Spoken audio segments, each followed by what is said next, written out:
This week marks 1,000 days of Australian journalist Cheng Lei being locked up in a Chinese prison. And the sad reality is we may be no closer to getting her home. She has not seen her children for close to 3 years.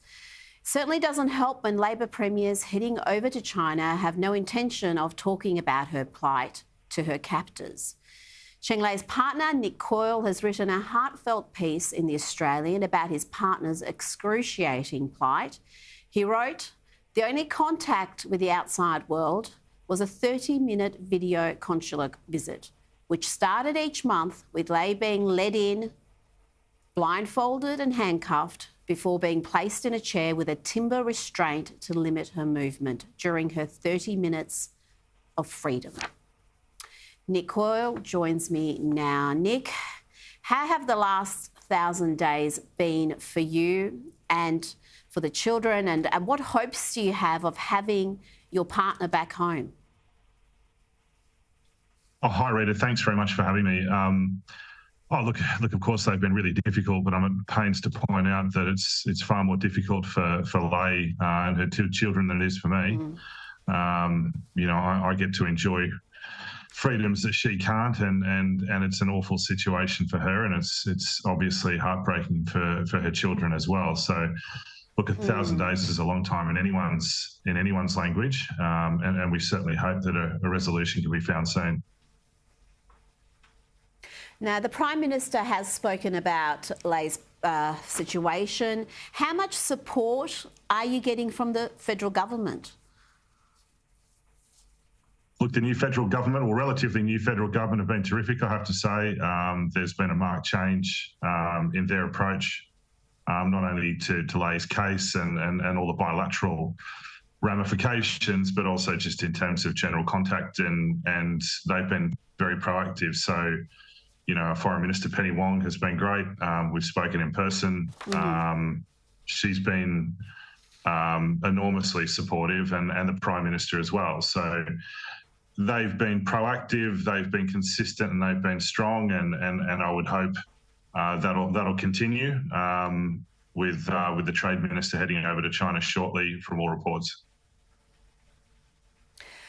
What hopes do you have of having some clarity about what's happening here? Because there seems to be just so much confusion about why she's been locked up for so long, what they're trying to determine, and what her situation, how it's going to resolve itself. It must just be maddening for you trying to understand what's happening back here in Australia. Oh, look, it is, but look, I'm not wholly surprised that there's been a lack of access and a lack of information. This has happened sort of before with similar cases. We've seen that with with cases like the two Michaels, for example, and a few others. So unfortunately, it doesn't surprise me. But of course, it's enormously difficult, especially for Lei to effectively be waiting. It's now 15 months since she had her trial, just under 15 months rather, since she's had a trial. There's still no outcome. There's still no time frame. So look, it's not a legal system. It's not a system that moves swiftly. So that's why I've been very consistent in saying this needs to be resolved as quickly as possible, because it's so difficult for her and so difficult for her children to not have any sort of a resolution. As to when we'll have one, short answer is don't know. Now, you mentioned Penny Wong has been fantastic, Anthony Albanese, but we have seen premiers be reluctant to bring this issue up when they visit China, Daniel Andrews and Mark McGowan. What would be your message to politicians who do have contact with China about what they can do to help? Oh, look, it's important to raise her case to every opportunity. Fortunately, the West Australian Premier, McGowan, did eventually raise her case when he met with Chinese Vice Minister for Foreign Affairs, Mr. Ma, which was good. Look, Lei's case has broader implications than just on her and her two children.